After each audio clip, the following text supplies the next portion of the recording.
Hi there. Please let your mind slow down and go at ease, and let me know in the comments where you're from.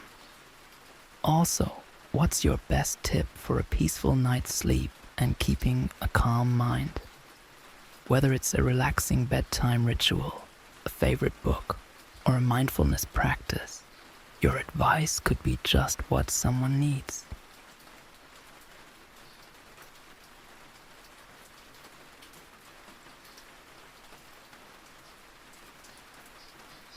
The lake's whisper.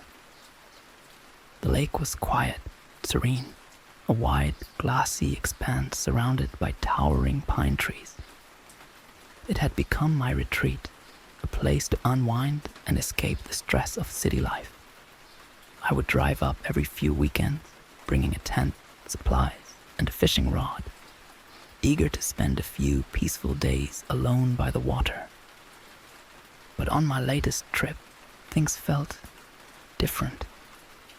The air was colder, the silence heavier, as though something were watching, hidden among the trees. I shrugged off the feeling, telling myself it was just the autumn chill, the loneliness of the woods. I set up camp, made a fire, and sat by the lake as the sun set, casting a golden glow over the water. As night fell, a thick mist rolled in, curling across the surface of the lake like ghostly fingers. I watched, mesmerized, as the fog deepened, obscuring everything beyond a few feet from the shore. The world felt smaller, enclosed, as though I were the only person left alive.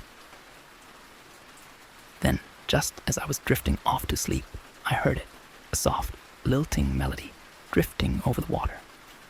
It was faint at first, like a lullaby carried on the wind, but as I listened, it grew louder, clearer, filling the night air. The voice was high and sweet, yet somehow sad, a haunting, mournful sound that seemed to echo across the lake. Curiosity got the better of me, and I walked down to the shore, peering through the thick mist. The water was still, reflecting the pale light of the moon. But there, in the center of the lake, I saw a figure. A woman, standing knee-deep in the water, her long hair flowing around her shoulders, her gaze fixed on something far away. She was singing, her voice carrying over the water, filling the air with that same haunting melody.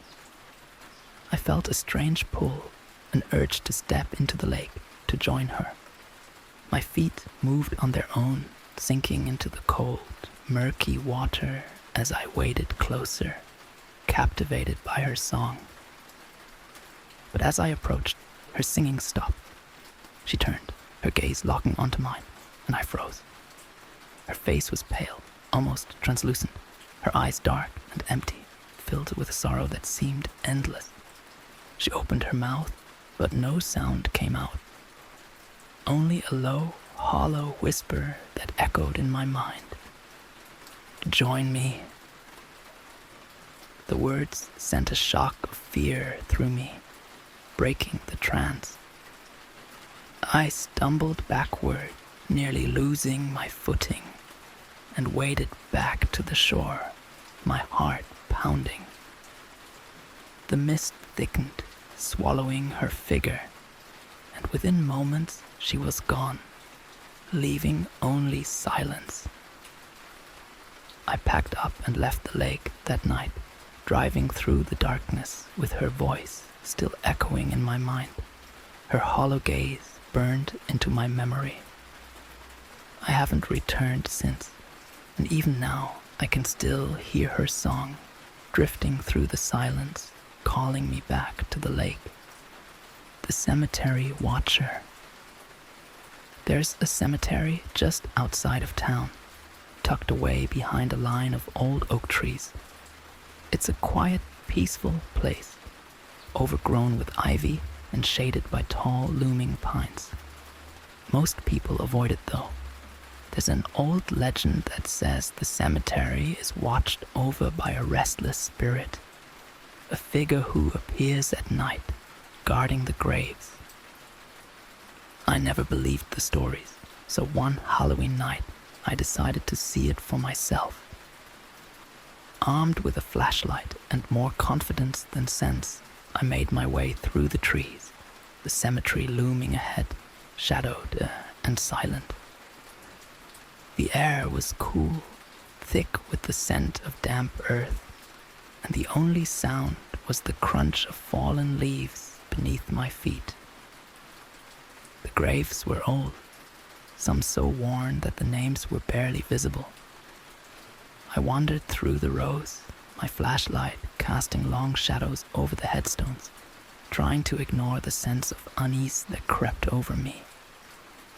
The silence felt heavy, almost unnatural, as though the air itself held its breath. Just as I was about to turn back, I saw something. A figure standing at the far edge of the cemetery, half hidden by shadows. It was tall, cloaked in black, with its head bowed, hands folded in front of it. The figure was motionless, watching over the graves, its presence eerie and unsettling. I felt a chill crawl down my spine, but curiosity drove me forward. I approached slowly, keeping my flashlight aimed at the figure, but no matter how close I got, it didn't move, didn't react. It was like a statue, frozen in place, its gaze fixed on something far away. Then, just as I reached it, my flashlight flickered and died, plunging me into darkness. I fumbled with it, trying to turn it back on, but the batteries were dead. I was left alone in the pitch black, with only the faint outline of the figure visible in the moonlight. And then it moved. It lifted its head, turning to face me, its eyes dark and empty, filled with a sorrow so deep it seemed to press down on me, suffocating. The figure raised a hand, reaching out toward me, and I felt a wave of cold wash over me, a chill that seeped into my bones, freezing me in place. I stumbled backward, heart racing, and bolted from the cemetery, the sound of my footsteps echoing through the trees. When I reached the edge of the cemetery, I glanced back, expecting to see it standing there, watching me leave.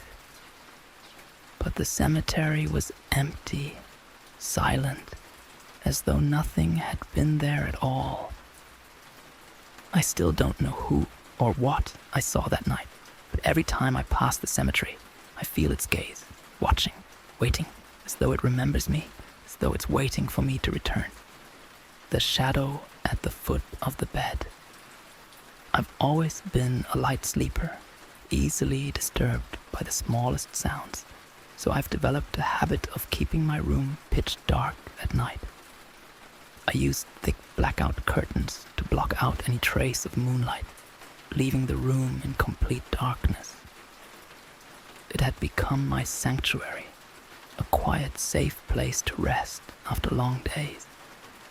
But one night, that peace was shattered. It started subtly. I would wake up in the middle of the night, feeling a strange pressure, as though someone were watching me. I'd lie there, my heart pounding, listening to the silence, trying to convince myself it was all in my head.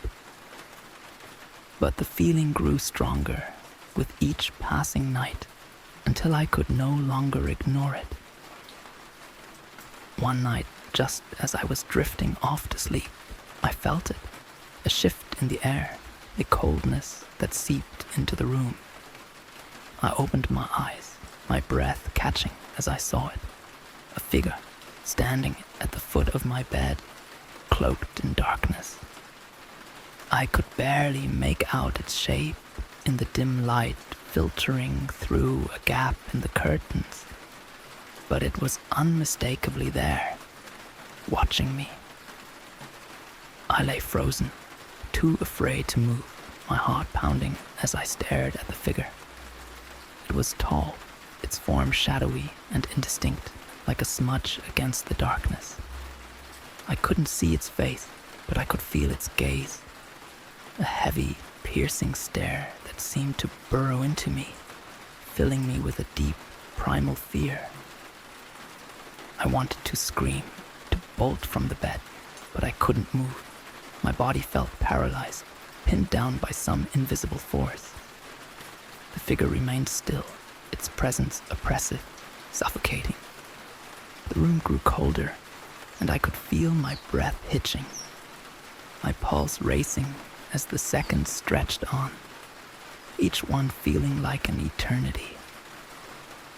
And then, slowly, the figure began to move. It leaned closer, its shadow stretching over me, its face drawing nearer. I squeezed my eyes shut, too terrified to watch, feeling its cold breath on my skin. I could hear it now, a faint whisper, a voice barely audible, speaking words I couldn't understand. The figure lingered for what felt like hours, its presence heavy and unyielding. Finally, I opened my eyes, and it was gone. The room was empty, silent, as though nothing had happened. But the fear remained, gnawing at me, refusing to let go. Since that night, I sleep with a light on, unable to bear the darkness. But sometimes, in the early hours of the morning, I feel it, the weight of that gaze, the coldness of its presence, and I know that it's still there, watching, waiting, just beyond the edge of the light. The doll that moved. My grandmother was an avid collector of porcelain dolls. Her house was filled with them, lining every shelf, their glassy eyes staring out from behind glass cases. As a child, I found them unsettling, their lifelike faces frozen in serene expressions, their eyes seeming to follow me wherever I went. But my grandmother loved them, treating them like cherished family members. When she passed away, my mother inherited her collection, placing many of the dolls in our living room. I hated it, feeling their eyes on me every time I entered, their faces lit by the faint glow of the hallway light. But there was one doll that unsettled me the most. A small, pale figure with dark curls and a lacy blue dress. Its expression was different from the others, its mouth twisted into a faint, eerie smile that sent chills down my spine. One night, I was alone in the house, sitting in the living room reading, when I felt it, a faint, inexplicable sense that I wasn't alone. I glanced up, my eyes drawn to the doll, its gaze fixed on me with an intensity that made my skin crawl. I tried to ignore it, brushing off the feeling as paranoia. But when I looked up again, the doll's head had shifted, ever so slightly, its face now angled directly toward me. My heart pounded, and I stared at it, trying to convince myself that it had always been facing that way, that I was imagining things. I stood, moving closer to the doll, my hands trembling as I reached out to touch it. But just as my fingers brushed against its dress, I heard it, a faint, soft giggle, drifting through the silence like a whisper. I froze, my blood running cold as the sound faded, leaving only silence. I backed away, my eyes locked on the doll, half expecting it to move again. I sat down, keeping it in my sight, but the unease grew, pressing down on me, filling the room with a heavy, oppressive tension. Later that night, I decided to test it. I placed the doll facing the wall, making sure it couldn't see me. I went to bed, feeling a strange mixture of relief and lingering fear.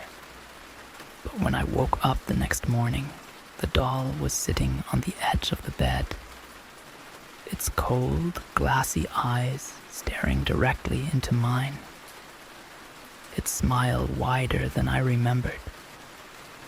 I left the house that morning, and when I returned, the doll was gone. My mother claimed she had donated it, but part of me wonders if it left on its own, seeking out someone else to watch, someone else to haunt. And every now and then I hear that faint, eerie giggle echoing through the silence, a reminder that it's still out there, watching, waiting for the next person to cross its path. The forgotten painting. After my aunt passed away, I inherited her old Victorian house, a grand but neglected mansion filled with antique furniture, dusty chandeliers, and ornate decorations from another era. She had always been a bit eccentric, her home a treasure trove of curiosities. The most intriguing of these was an enormous painting in the upstairs hallway, a dark, moody portrait of a woman in a flowing black dress, her face pale, her expression cold and distant. The painting had always unnerved me. It was as though the woman's gaze followed you wherever you went, her dark eyes sharp and piercing, capturing some hidden sorrow that seemed to bleed from the canvas. My aunt had always refused to speak about it, brushing off my childhood questions with a vague smile. She'd called the woman the lady of the house and acted as though she were a part of the family. The first night I stayed in the house, I couldn't shake the feeling that I was being watched. The house was cold, empty, filled with a silence that felt almost alive. As I wandered through the hallways, I kept glancing at the portrait, half expecting to see the woman's expression change, her eyes shift. But each time she remained the same, her gaze unblinking, her lips set in a stern, almost resentful line. As I passed the painting on my way to bed, I noticed something strange. There was a faint shimmer around her eyes, like a glint of moisture. I blinked, thinking it must be a trick of the light, but when I looked again, the glint was gone. I brushed it off, telling myself it was my imagination, the eerie atmosphere of the house playing tricks on my mind. But that night, I dreamt of her. I was standing in the hallway, the house bathed in moonlight, everything quiet and still. In the dream, the woman in the portrait turned her head slowly, her eyes locking onto mine. Her expression shifted, her lips parting as though she were about to speak. A chill washed over me, and I backed away, but I couldn't tear my gaze from hers. She opened her mouth, whispering something too faint to hear, her voice like a distant echo that sent shivers down my spine. I awoke with a start, my heart racing, her voice lingering in my mind. I tried to shake off the dream, but the memory of her gaze, her dark, sorrowful eyes, haunted me. The next morning, I noticed something chilling. The painting had changed. The woman's expression was softer, her lips slightly parted, her eyes filled with an almost pleading look. It was as though she were silently begging me to listen, to understand. I told myself it was impossible, that I must have been mistaken.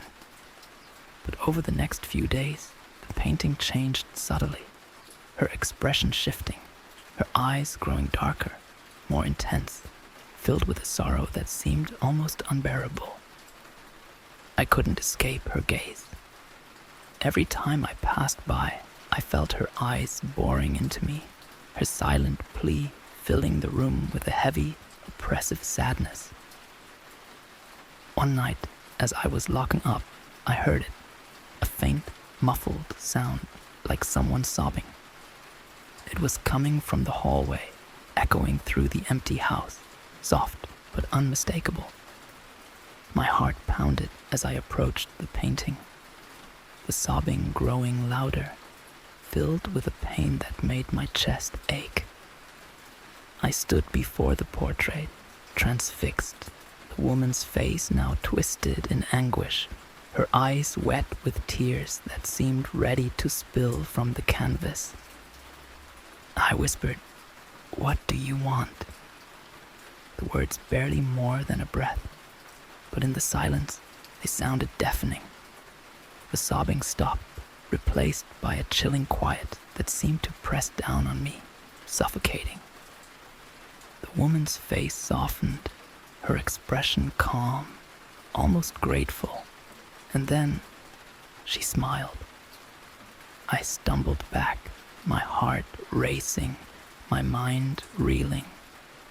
The painting was just canvas and paint, yet her presence felt alive, her gaze knowing, aware. I fled to my room, locking the door, my hands shaking as I tried to make sense of what I'd seen. I decided to cover the painting, draping it with an old sheet. But the next morning, the sheet was gone, folded neatly at the foot of the stairs. The woman's gaze seemed colder, more accusing, her silent message clear. She wasn't going to be ignored. I moved out of the house shortly after, unable to bear the weight of her gaze, the sorrow that filled each room. But sometimes, in the dead of night, I still hear her voice, a soft, mournful whisper that drifts through the darkness, calling out to me, reminding me of the lady I left behind in that forgotten house, the missing camper. Every summer, I'd spend a few weeks at a remote campsite nestled deep in the forest. It was my escape, my way of reconnecting with nature, away from the noise and rush of city life. This particular campsite was secluded, surrounded by towering pines and a small, clear lake that sparkled in the sunlight.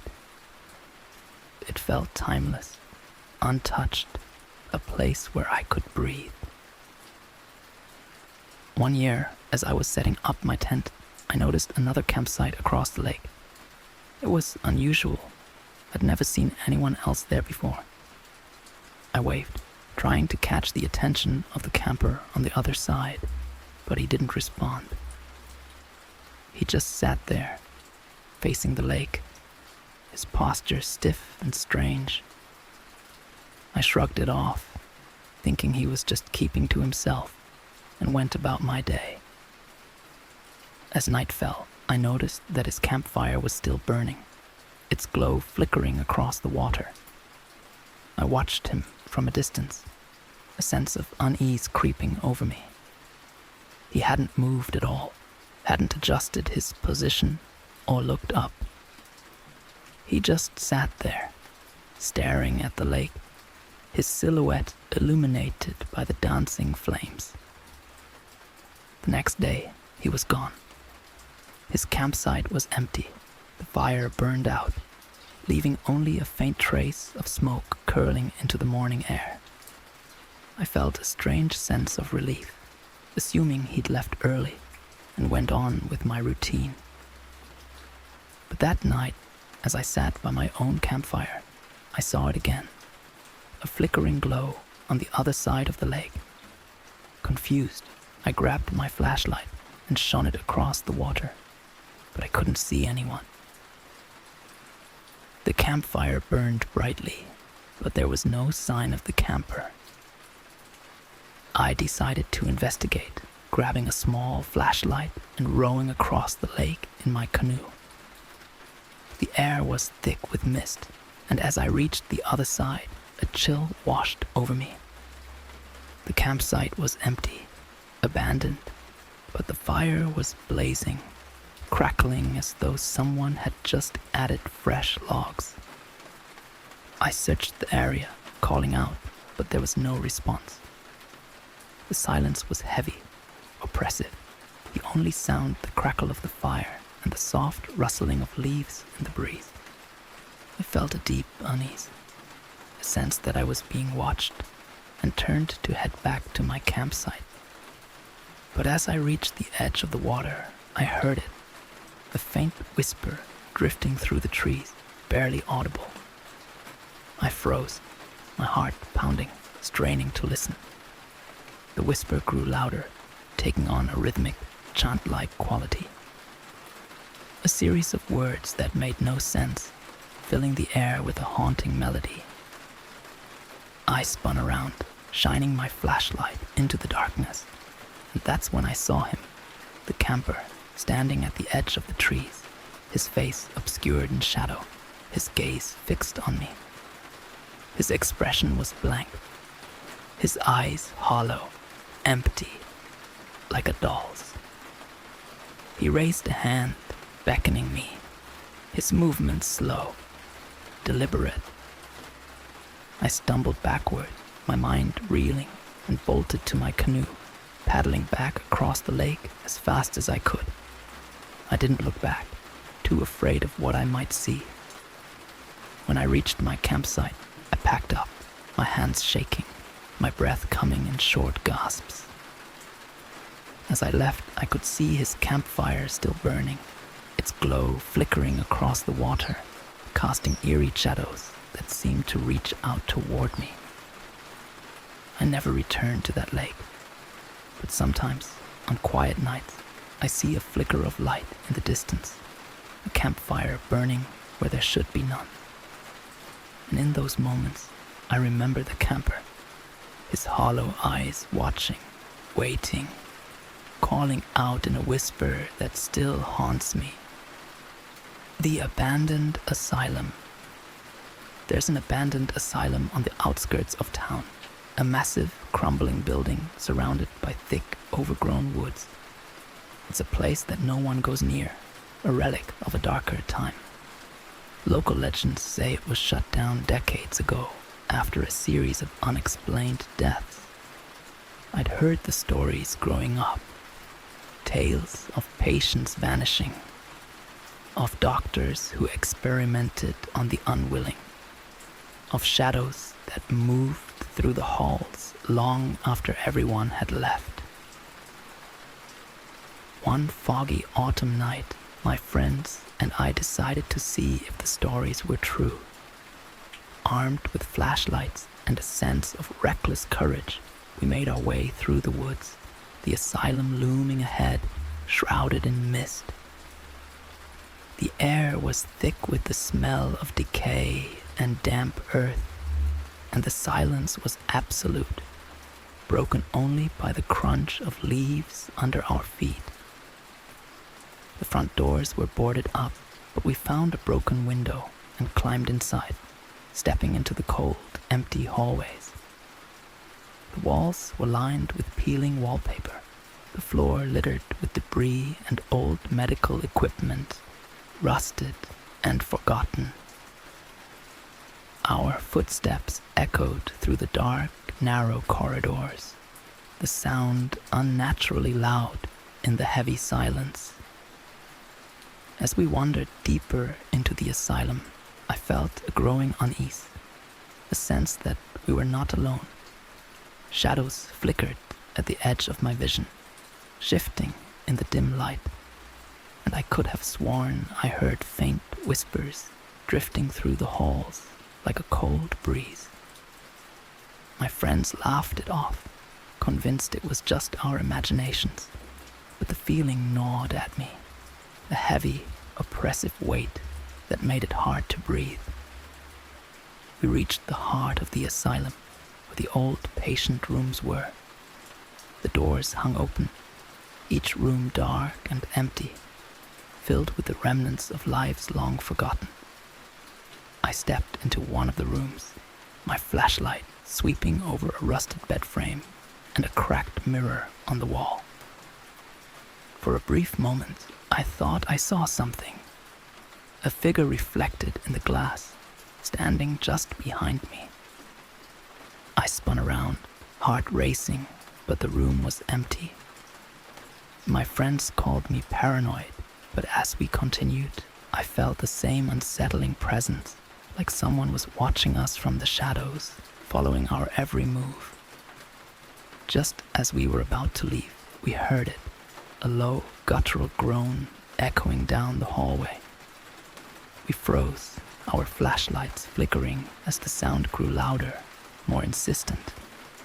It was coming from somewhere deeper in the building, a sound filled with pain, despair, and something darker, something that made my skin crawl. Against my better judgment, I followed the sound, my friends reluctantly trailing behind. The groans led us to the old operating room, a large, cavernous space filled with rows of broken gurneys and shattered glass. In the center of the room stood a single, rusted operating table, its surface stained and scarred, and around it were dozens of shackles hanging from the walls and ceiling, their chains clinking softly in the still air. And there, standing beside the table, was a figure. A man, tall and thin, dressed in a tattered lab coat, his face hidden in shadow. His hands were covered in blood, dripping onto the floor in slow, steady drops. He turned toward us, his movements slow, deliberate, his gaze fixed on me with an intensity that made my blood run cold. I stumbled back, my flashlight flickering, and in that brief moment, he vanished. The room was empty, silent, but the smell of blood lingered, thick and metallic, filling the air. We bolted, running through the hallways, the groans echoing behind us, growing louder, more desperate. As we reached the broken window, I glanced back, catching a final glimpse of the figure standing in the hallway, his eyes dark, hollow, watching us leave. We didn't stop running until we were back in the safety of the woods, gasping for breath, our minds reeling with what we'd seen. I haven't returned to the asylum since, but sometimes, on quiet nights, I hear those groans, faint but unmistakable, drifting through the air like a ghostly reminder of the horrors hidden within those crumbling walls. The staircase that never ends. When I first moved into my new apartment, I noticed something strange about the building's layout. The floors didn't quite line up. The staircases twisted in odd ways, with some steps taller than others, some hallways narrower than they should have been. It was an old building, one that had been repurposed countless times, so I didn't think much of it at first. One night, after a late shift, I was heading up to my apartment when I noticed a new staircase in the corner of the lobby. It hadn't been there before. I was sure of it. The stairs were dark and narrow, winding up into the shadows, and something about them felt wrong. An unnatural angle, an unsettling silence that seemed to swallow all sound. Curiosity got the better of me, and I decided to explore. I took the first step, the wood creaking under my weight, the air growing colder as I ascended. The stairs wound up and up, each step leading me deeper into darkness, the walls narrowing, pressing in, the silence thick and heavy. I climbed for what felt like hours, my legs aching, the air growing colder, my breath visible in the faint light. I lost track of time, my only focus the endless twisting staircase, each step blending into the next.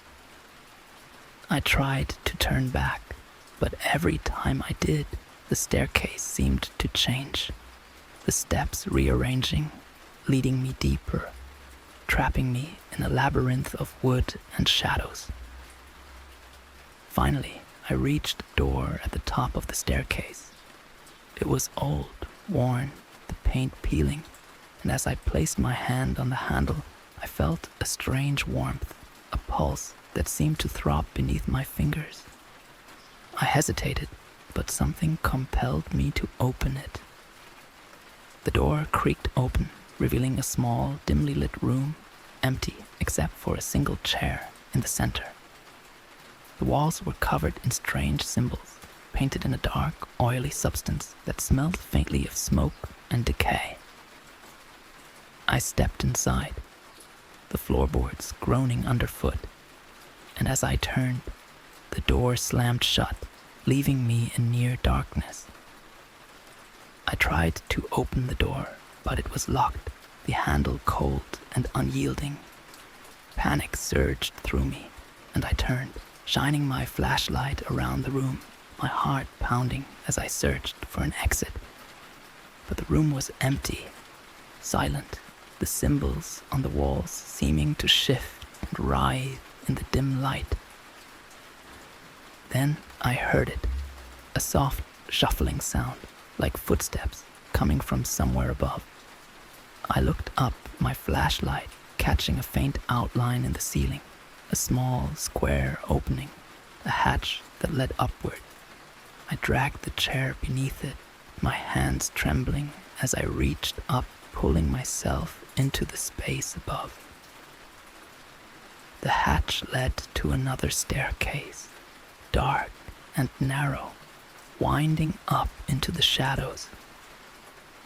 I felt a strange pull, a compulsion to keep climbing, and I did, each step echoing in the silence, the air growing colder, thinner as I ascended. The stairs seemed endless, each one leading me deeper into darkness until I lost all sense of time, of direction. I climbed and climbed, my body aching, my mind reeling, the silence pressing down on me, suffocating. And then, just as I was about to turn back, I saw it, a faint light flickering at the top of the stairs. I reached the light, stepping into a small, empty room, identical to the one below, the walls covered in the same symbols, the same chair in the center. But this time, there was something else, a figure standing in the corner, cloaked in shadow, its face hidden, its gaze fixed on me with an intensity that made my skin crawl. I tried to back away, but the door slammed shut, trapping me inside. The figure moved closer, its steps slow and deliberate, each one sending a wave of cold through the room. I stumbled back, pressing myself against the wall, my heart racing, my mind filled with a single desperate thought: escape. But as I reached for the door, the room shifted, the walls twisting, the symbols bleeding together, filling the air with a thick, choking fog. I could feel the figure's gaze on me, hear its soft, labored breathing, and I realized with a sickening dread that I was trapped. The next thing I remember, I was back in the lobby, the staircase gone, replaced by a blank wall. I fled the building that night, never looking back, but the memory of that endless staircase, the dark figure in the room, haunts me. And sometimes, when I pass by, I feel its presence, watching from behind the walls, waiting for the next person to climb the staircase that never ends. The hotel phone call. I was traveling for work, and after a long day of meetings and endless driving, I finally checked into a small, outdated hotel on the edge of town. It wasn't exactly the most welcoming place. The wallpaper was peeling, the carpet was worn, and the lights in the hallway flickered every so often. But I was too tired to care. All I wanted was a few hours of sleep before I had to be back on the road. I dropped my bags and collapsed onto the bed, letting out a sigh of relief. The room was eerily quiet, the silence thick and depressing, as though the walls themselves were listening. I turned on the TV, hoping for a bit of background noise to break the silence, but the static crackled on every channel. Frustrated, I turned it off and tried to ignore the strange, unsettling feeling that had crept over me. Just as I was drifting off to sleep, the phone on the bedside table rang. A loud, shrill sound that jolted me awake. I glanced at the clock, 2:33 a.m. Who would be calling at this hour? Groggy and annoyed, I picked up the receiver, holding it to my ear. Hello. At first, there was only silence. Then, slowly, a faint, crackling sound filled the line, like static mixed with the faint hum of distant voices. I strained to listen, trying to make out any words, but the sound was garbled, distorted. I was about to hang up when I heard it. A soft, raspy whisper, barely audible. Don't leave. Stay with us. A chill ran down my spine, and I hung up, trying to shake off the unsettling feeling that had settled over me.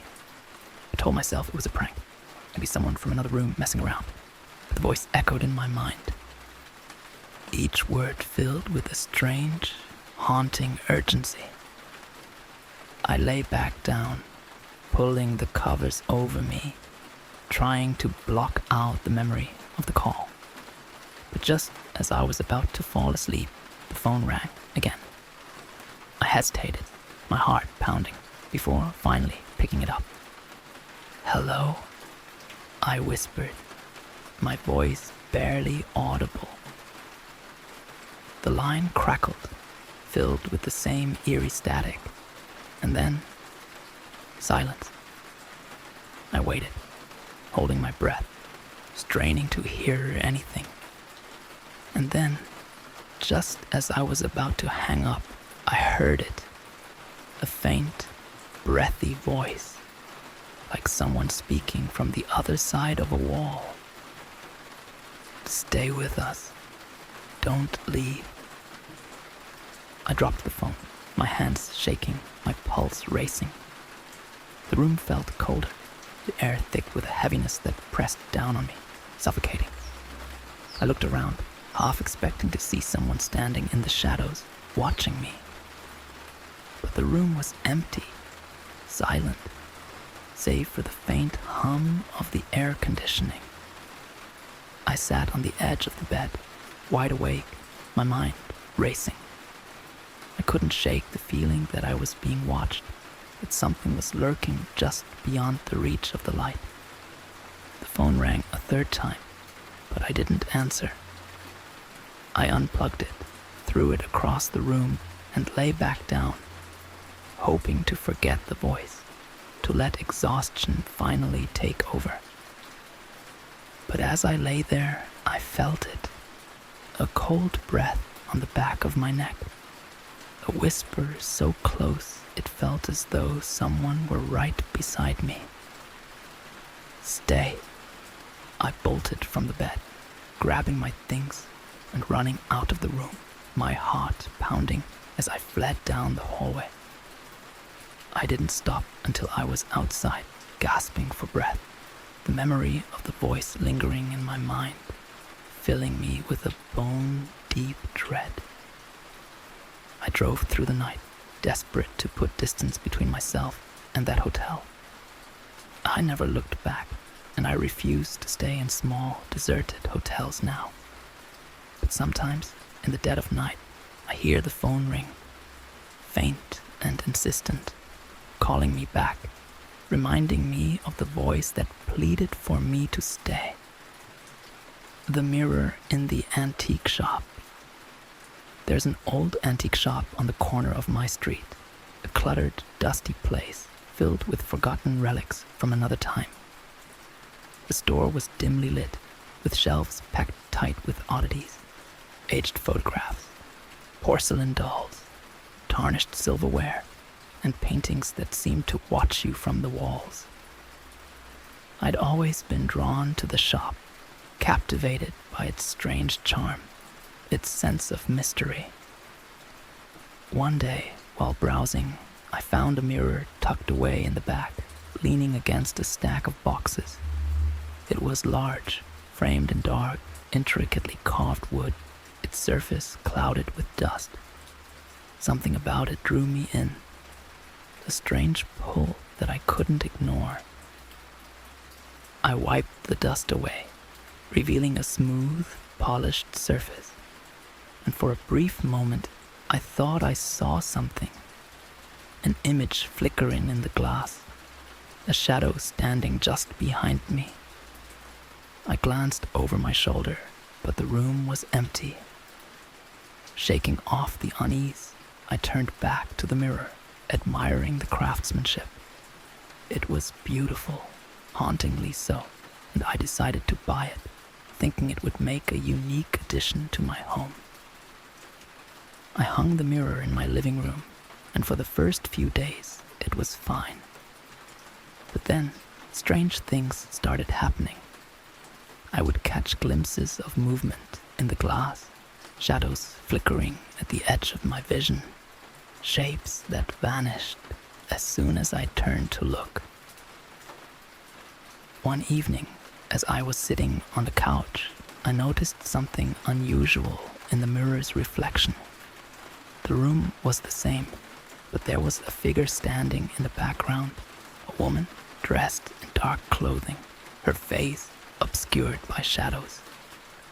She was barely visible, her outline faint and blurred, but unmistakable. I turned around, heart pounding, but the room was empty. When I looked back at the mirror, the figure was gone, leaving only my own reflection staring back at me, my face pale and shaken. Over the next few days, the sightings became more frequent. I would see the woman's figure in the reflection, watching me, her gaze intense, unblinking, filled with a sorrow that made my chest ache. She never moved, never spoke, but her presence was constant, lingering in the glass, haunting me. One night, as I was drifting off to sleep, I heard it, a faint, hollow whisper drifting through the silence.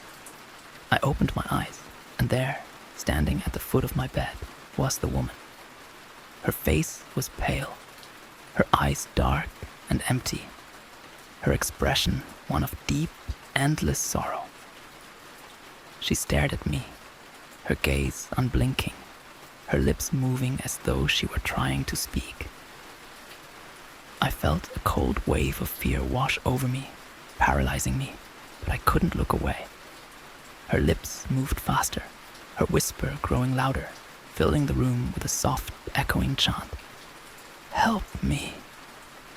Free me."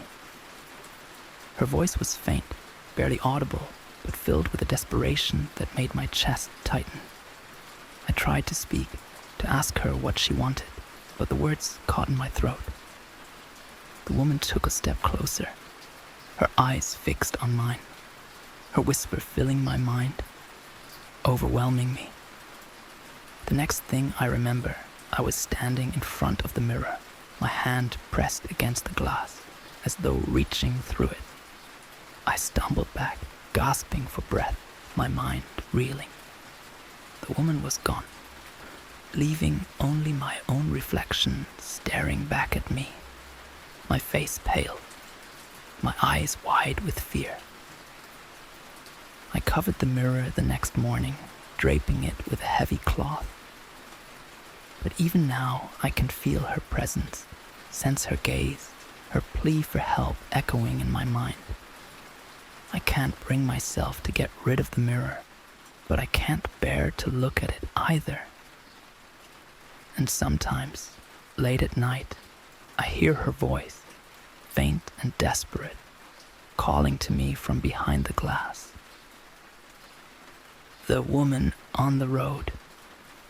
I was driving home late one night, the road empty and silent, stretching on for miles without a single car in sight. The only light came from my headlights, illuminating the winding, narrow road and casting long shadows across the trees that lined the highway. I was tired, my eyes heavy, but I kept going, eager to get home. Just as I rounded a bend, I saw her, a woman standing on the side of the road, her figure barely visible in the darkness. She was dressed in a long, pale dress that fluttered in the wind, her hair loose and tangled. She looked lost, her gaze fixed on something in the distance, her arms wrapped around herself as though she were cold. I slowed down, pulling over to the side of the road. It was late, and the stretch of highway was desolate. I couldn't just leave her there. I rolled down my window, calling out to her, but she didn't respond. She didn't even seem to notice me. Her face was pale, almost ghostly, and there was a sadness in her eyes, a deep, haunting sorrow that made my chest ache. I called out again, louder this time, and she turned slowly, her gaze meeting mine. Her eyes were dark, empty, filled with an emptiness that sent a chill down my spine. She took a step toward me, her movements slow, deliberate, each one sending a wave of dread washing over me. "Do you need help?"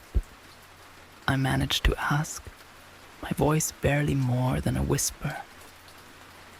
She tilted her head, her expression unreadable, her gaze piercing, and then, slowly, she shook her head. Her lips parted as though she were about to speak, but no sound came out. Instead, she reached out, her hand hovering just above the car door, her fingers trembling. I felt an overwhelming urge to drive away, to put as much distance between us as possible, but I couldn't move, couldn't tear my gaze from her.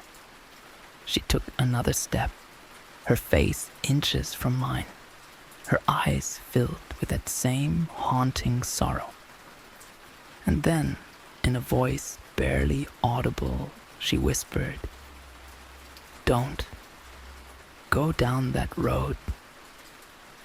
Her words sent a jolt of fear through me, and I pulled back, my mind racing. Before I could respond, she was gone, disappearing into the darkness as though she'd never been there at all. The road was empty, silent, stretching on in eerie stillness. Shaken, I continued driving, her warning echoing in my mind. I couldn't shake the feeling that she had been real, that her sorrow, her warning, held a truth I didn't fully understand. As I drove, the road grew narrower, the trees closing in around me, casting shadows that seemed to shift and move in the corners of my vision.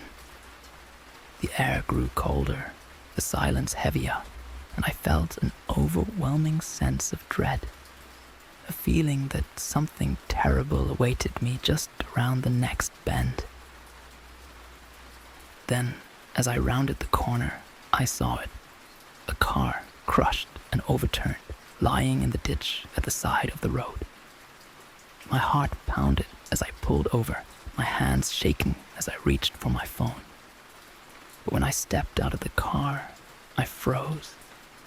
There, among the wreckage, was a dress, a long, pale dress, torn and stained, fluttering in the breeze. I backed away, my mind reeling, and in the silence I heard her voice, faint and distant, her warning echoing in the night. "Don't go down that road."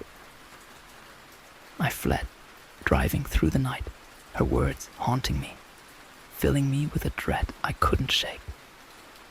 And now, every time I pass that stretch of highway, I see her, a faint, ghostly figure standing by the side of the road, her sorrowful gaze fixed on me, her silent warning echoing in the darkness. The whispering doll. When I was a child, my grandmother gave me a doll, a beautiful, old-fashioned porcelain doll with glassy blue eyes, golden curls, and a delicate pink dress. I was captivated by her, drawn to the lifelike detail, the way her eyes seemed to sparkle in the light.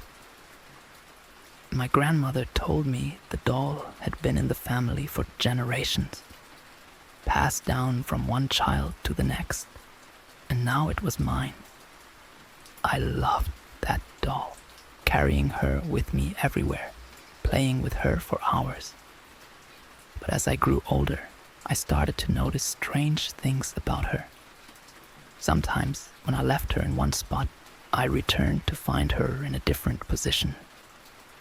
Her head tilted, her hands resting in her lap, her gaze fixed on me with an intensity that made my skin prickle.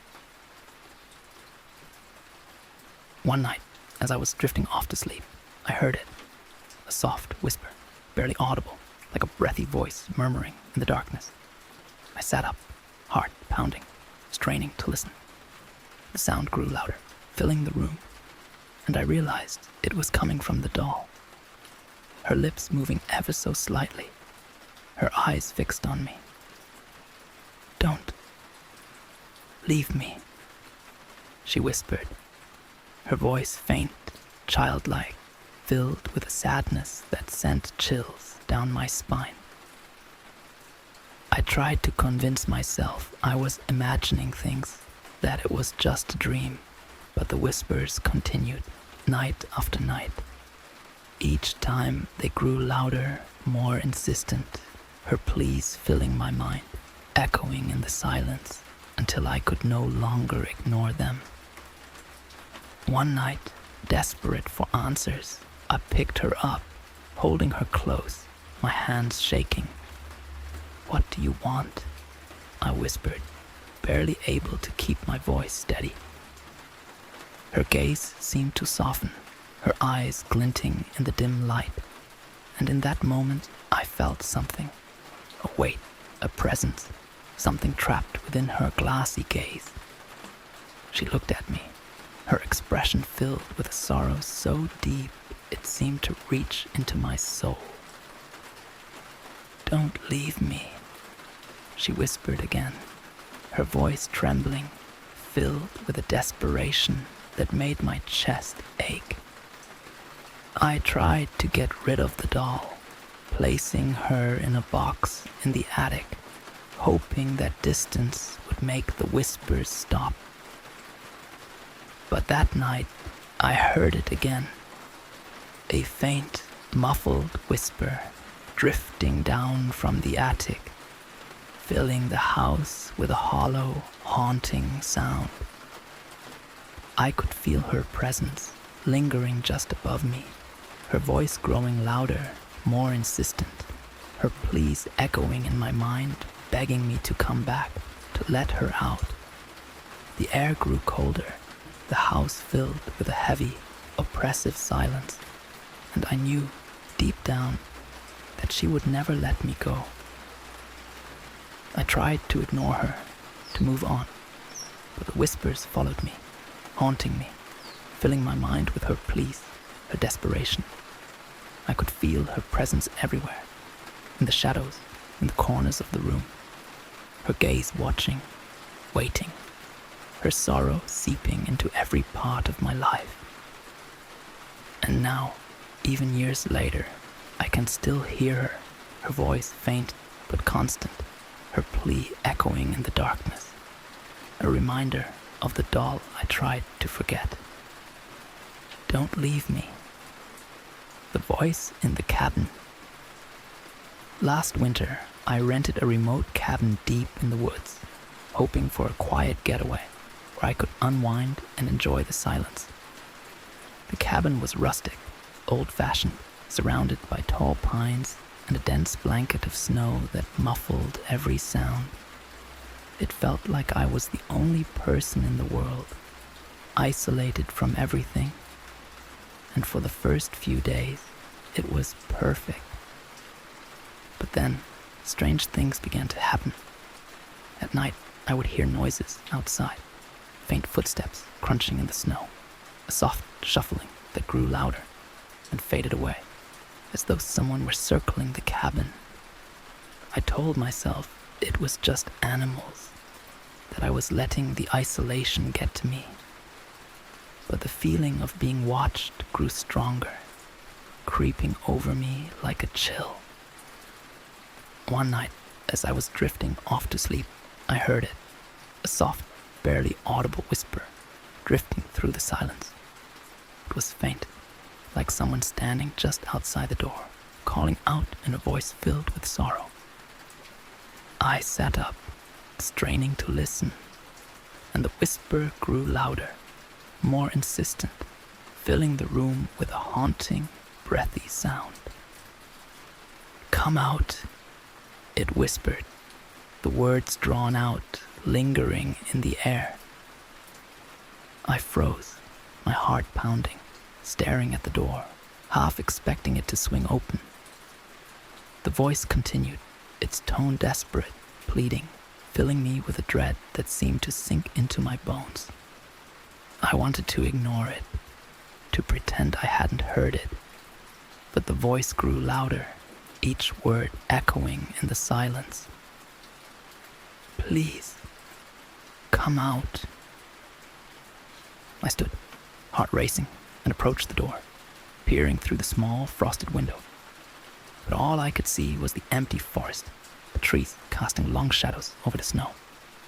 The whisper stopped, leaving only silence, but I felt its presence, a weight pressing down on me, as though someone or something were just outside, watching, waiting. I locked the door, shoving a chair against it, and returned to bed, pulling the covers over me, too terrified to move. The night was silent, oppressive, the air heavy with a sense of dread that made it impossible to sleep. The next night, the whispers returned, louder this time, calling to me from the darkness. They drifted through the walls, filling the room with an eerie, echoing sound that seemed to come from everywhere and nowhere. "Please, let me in." The voice was filled with sorrow, a longing that made my heart ache, but it was laced with something darker, a hint of malice that sent a chill down my spine. I sat up, my mind racing, wondering if I was imagining things, if the isolation had finally gotten to me. But then I heard it, a soft, scraping sound, like nails dragging across wood. It started at the front door, then moved to the windows, circling the cabin, filling the air with a slow, deliberate rhythm. The voice continued, its tone pleading, desperate. "Let me in. Don't leave me out here." I backed away, clutching a blanket around me, my eyes fixed on the door. I could see a faint shadow just beyond the window, a figure standing in the snow, watching, waiting. My breath hitched, and I stumbled back, heart pounding, as the shadow moved closer, pressing against the glass, its voice growing louder, more insistent. "Let me in." I spent the night huddled in the corner, too terrified to move, listening to the voice, the scraping, the slow, deliberate footsteps that circled the cabin until dawn. When the sun finally rose, I gathered my things, threw them in the car, and left, my heart racing as I sped down the snowy road. But even now, months later, I can still hear the voice, faint but constant, echoing in my mind, pleading for me to come back, to let it in.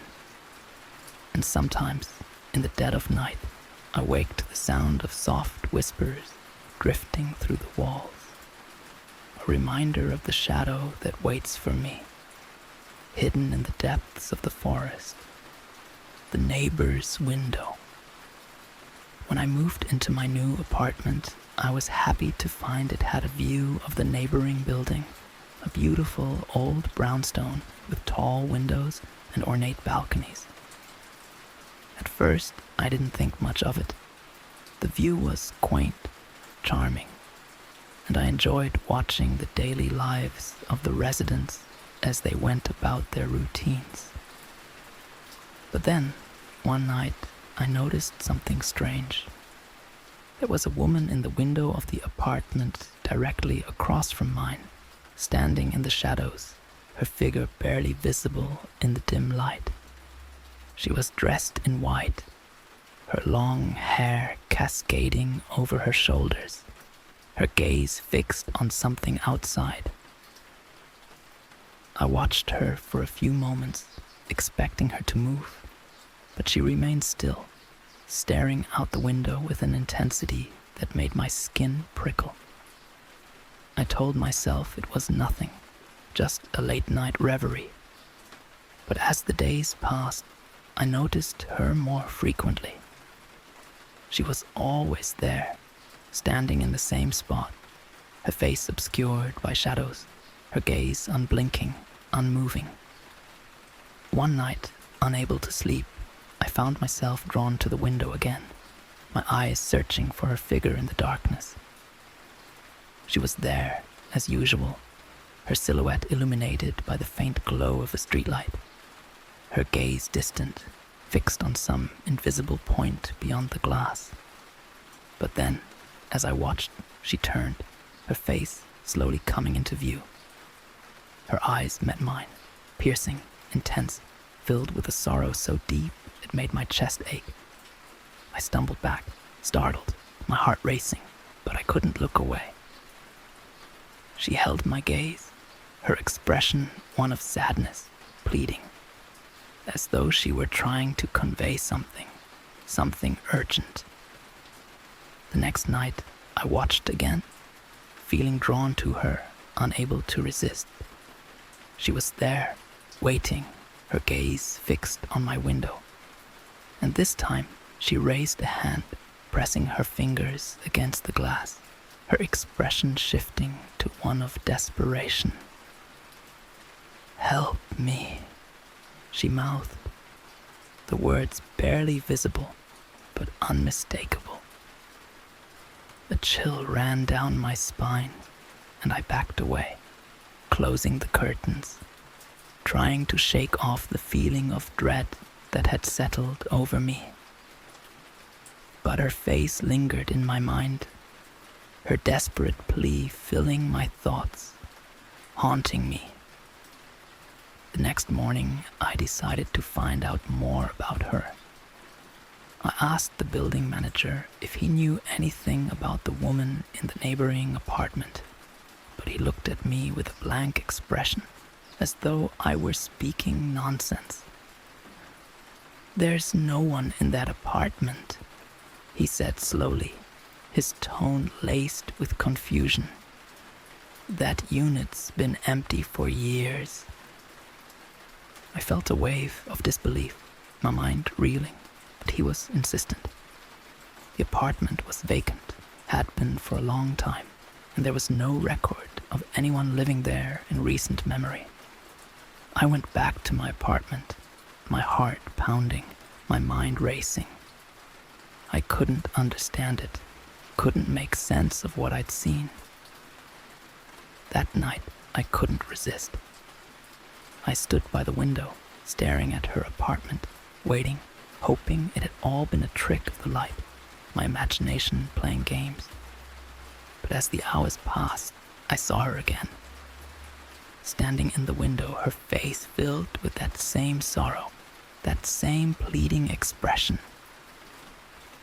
She raised her hand, pressing it against the glass, her eyes locked onto mine, filled with a silent, desperate plea. I felt a chill crawl down my spine, and I backed away, closing the curtains, trying to block out her gaze. I moved out shortly after, unable to bear the feeling of being watched, the memory of her sorrowful face haunting me. But sometimes, when I walk past that building, I glance up, half expecting to see her, her figure silhouetted in the window, waiting, watching, her silent plea echoing in my mind. And every now and then I see her, a faint shadow in the window, her gaze fixed on me, a reminder of the plea I ignored, the woman I left behind in the darkness.